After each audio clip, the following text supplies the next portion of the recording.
Hi, it's Anna. Welcome back to Books on the Go. I'm here with a tag video today, and I've made up my own tag, which is quite exciting. And it's all inspired by this book, which is The Gifts of Reading, curated by Jennie Orchard and inspired by Robert Macfarlane. And it's all about the joys of reading, giving and receiving books. So it's an essay collection and inspired by an essay Robert Macfarlane wrote of the same name, which is an extraordinary essay, and it's worth, just for that essay alone, it's worth buying this book. But the contributors are incredible. It's got essays from William Boyd, Candace Carty-Williams, Imtiaz Darker, Roddy Doyle, Pico Ear, Andy Miller, Jackie Morris, Jan Morris, and that one is also incredible from her time when she was James Morris in the famous Mount Everest expedition with Sir Edmund Hillary and Tinzag Norgay, Sisonke Msimang and Dinah Naeri, Chigozie Obioma, Michael Ondaatje, David Pilling, Max Porter, Philip Pullman, Alice Pung, Jancis Robinson, S.F. Said, Madeline Tien, Sally Vickers, John Wood, the founder of Room to Read, which all the proceeds go to Room to Read, which is a fantastic children's literacy nonprofit, and Marcus Zuzak. So what a lineup. And what is beautiful about this is it's worth it just to read anything that these authors write, just because they're I think some of the best writers writing today. And so you know, to read something personal from them that gives you an insight into their reading life is really special. But also you end up going down all these rabbit holes because they talk about a book they've been given that was really special to them, or a time that they chose a book for someone, and you know how personal that is. And you go down all these rabbit holes of remembering sort of gifts that you've received or times that you've gone shopping for someone to try to find the right book for them. John Wood talks about going back to the days where we used to make mixtapes for people, and that process of trying to find the songs that you think that friend will really enjoy. And it's similar going book shopping for someone else. And then at the end, they each give their 5 books that they most like to give as gifts. So again, you just have this list of books that starts that inspires you to want to read all of those books. So I really recommend it. Each essay is just a joy, and it's the perfect sort of book for this year, and also of course for this time of year. So it's become my go-to gift, but it really did get me thinking about what books I like giving or have received as gifts. And I interviewed Jennie Orchard, who curated this collection for the podcast Books on the Go, and we had a great discussion about that. And she had books that she likes giving, and that again sent me down all these sort of rabbit holes, and I was adding books to my wish list left, right and centre. And I had a friend just the other day who said she listened back to that episode twice so that she could write down the books that Jennie was mentioning. So it really has inspired me, and I thought it might be nice to do a tag video all about giving books. I think for all of us book nerds, it's just such a fun topic, and especially this time of year. So the first prompt will be, what is your favourite book to give as a gift? And this is mine at the moment, The Gifts of Reading. And the other one this year that I have been giving a lot, and that I just think is an easy, beautiful gift, is A Month in Siena by Hisham Matar. And I've spoken about this on the podcast before. It's non-fiction. It's his, really what it says on the tin, it's him spending a month in Siena looking at the Sienese school of art from the 13th century, I want to say, or the 14th century, and he spends a month living there on his own and just looking at all of that beautiful art that he's always admired, but he had never been to see it. And this comes after the disappearance of his father, and the book that he wrote about that called The Return, which I have also read. This is a slim book, so I think it's easy in a sense to give a gift to someone that's not too onerous, and you can give this and know that they can easily pick it up. It's a really engaging, easy read, and just takes you right to Siena with this wonderful erudite warm, compassionate friend, Hisham Matar, and you feel like you're hanging out with him, but it also is quite reflective, and there's just a lot in it for such a small volume, but it's very accessible. So I think it's just a nice gift in the sense that it's a comforting read, it's an escapist read in a year where we can't travel especially, and you also learn a lot from him. It also has beautiful pictures, so you have throughout the book the pictures of the artwork. So as a gift, it's just a beautiful object, and that is A Month in Siena. But the question, what is your favourite book to give? It's interesting because when I was speaking with Jennie, and she said something similar, that it depends on, there are different types of books that she likes giving, and I think I'm a bit the same. So they're a sort of, not one size fits all, but they're books that I would love to give to anyone, and anyone who enjoys reading, will take pleasure in those books. Whereas novels, I think it's more personal and more subjective, and you're trying to think about what that person's taste might be. And so that's where you probably fall back to the award-winning books or the books that are more crowd-pleasing if you're not sure of someone's taste. And to find a novel that you loved, that you think a friend will love, is really special if you can find something that they wouldn't have heard of before. But that tends to vary for each person. So I don't have one novel, for example, that I tend to give as a gift, but I'd be very interested if you have, let me know in the comments if you have books that you frequently give, especially in fiction. The second prompt is, what is a memorable book that you have received as a gift? And I have two. One is, for my 40th birthday, I asked for people not to bring gifts, but just to bring a book instead. And so I received a very wide range of books, which was really fun. And one that a dear friend gave me was the Andy Warhol Diaries, edited by Hackett. And I think I've spoken about this before as well. I hadn't heard of this before she gave it to me. And it's incredibly long. It's over 900 pages. It's over 1,000 pages. And I thought, okay, I didn't have any particular knowledge of Andy Warhol other than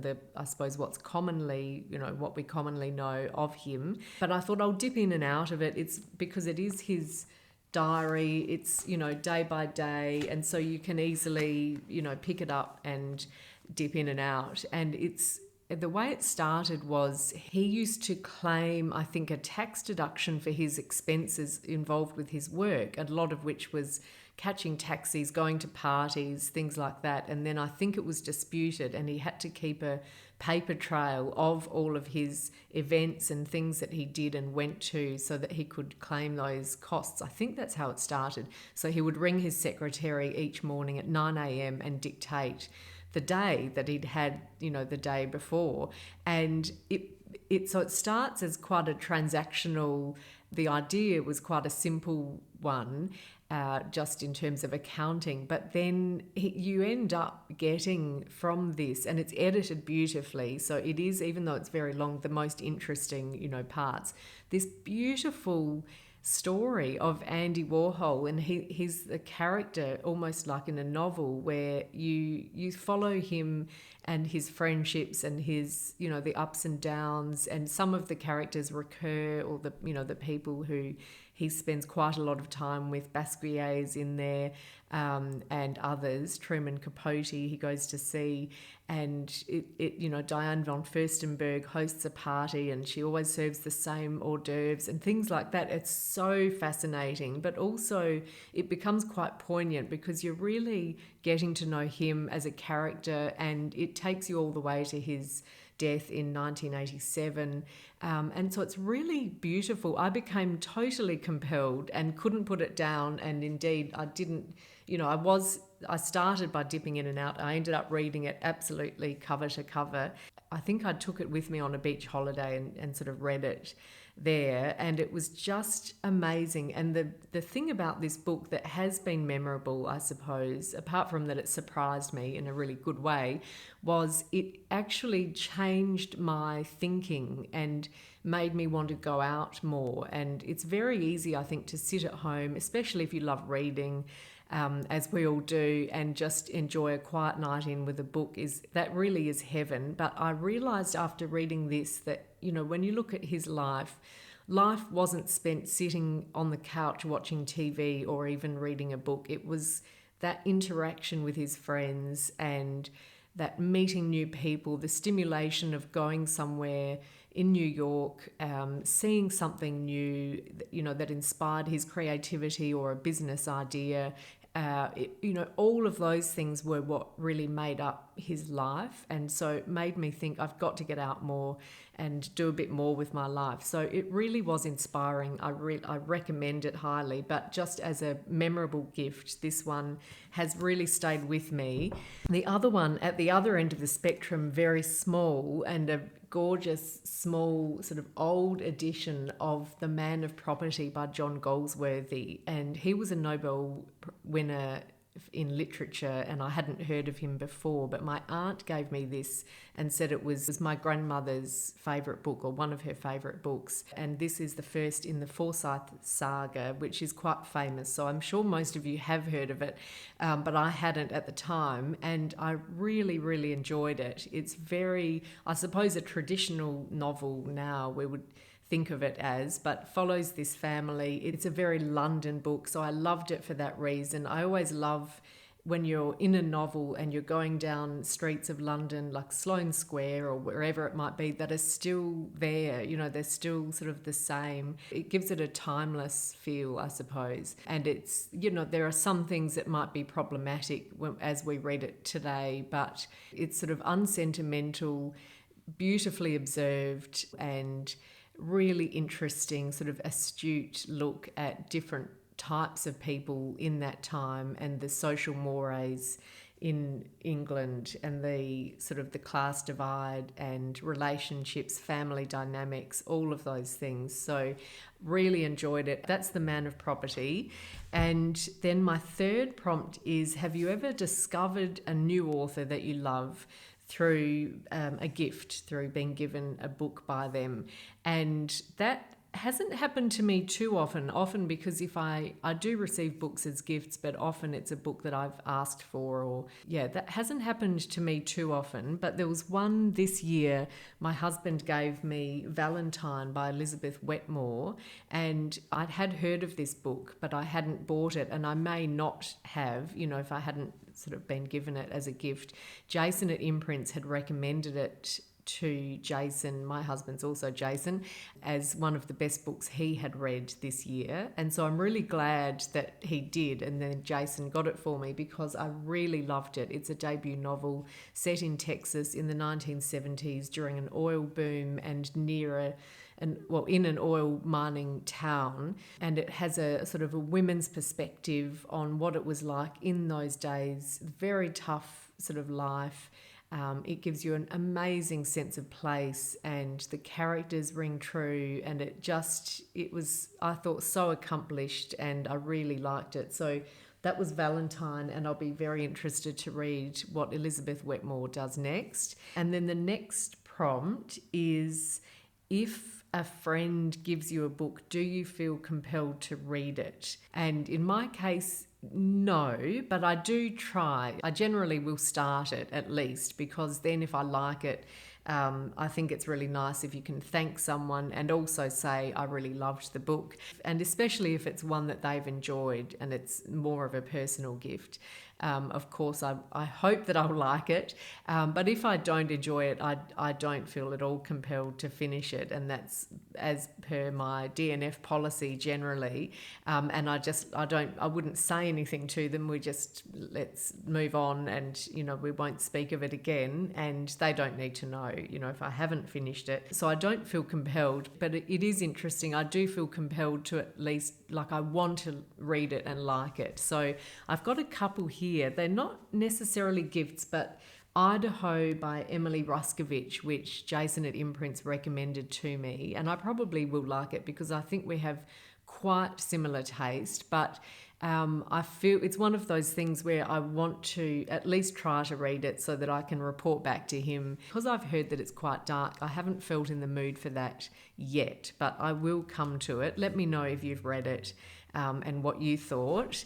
And another similar one, so again, not quite a gift, but a recommendation this was recommended by Mark at South Seas Books, and it's Crossing to Safety by Wallace Stegner. And again, I really am intrigued just because he raved about it and spoke very highly about it. So I'm very intrigued, but again, haven't felt in the right mood or haven't found the right time yet to start this one. So let me know. I did see on the New York Times Book Review podcast, they did an episode on Wallace Stegner as a forgotten great author, I think. So that is intriguing. So that's Crossing to Safety. And another one, which I think Jason, which my husband gave me, was Figuring by Maria Popova. And I might dip into this soon. This is Maria Popova does the Brain Pickings website, which is really fascinating. It always has such interesting quotes and essays and compilations of ideas from thinkers in the past and authors and present. And it's a beautifully done sort of collection of ideas. And this, I think, is the book that sort of has come from that. And because it's quite long, I haven't got my head around it yet, as in how to read it, when to start, how long will it take me, or whether I can dip in and out. And the contents page doesn't really help me. So it has things like To Figure and Transfigure, To Brave the Light of the World, Between Art and Life, The Heart's Circumference. So those headings don't help me in terms of where to begin with this book. So I'm not sure, but I will try, but I don't feel compelled to finish. And the last prompt is, what is a book that's on your Christmas wish list? And so I have a very long list of books on my wish list, but two that come to mind are Memorial by Bryan Washington. And he came to my attention with, I think it was a short story collection called Lot, which won awards last year. I think it was last year. And when I went to buy it, it had sold out and they were waiting for the paperback, but that hadn't come in. And so I wasn't able to get my hands on Lot. And now I see that I think a new novel has come out, Memorial. So I'm dying to read that and or Lot, either one, because I'm quite interested in him. I think he's based in Houston or writes about Houston. I could be wrong, but sounds really interesting and fresh and what I want to be reading in 2020. And the other one is Smart Ovens for Lonely People by Elizabeth Tan, who's an Australian author. And this, I think, is a short story collection and won the Readings Prize for New Fiction this year. And so that has come onto my radar, and Annie tells me that she's a great writer. So I've put that on my wish list. Let me know if you've read either of those authors or what's on your wish list. And then I will tag Sean at Sean the Book Maniac, Britta Bowler, and Jaclyn at 6 Minutes for Me, and anyone else who'd like to do the tag in the holiday spirit, in the book giving spirit. So look forward to your thoughts, and I will see you soon. Bye for now.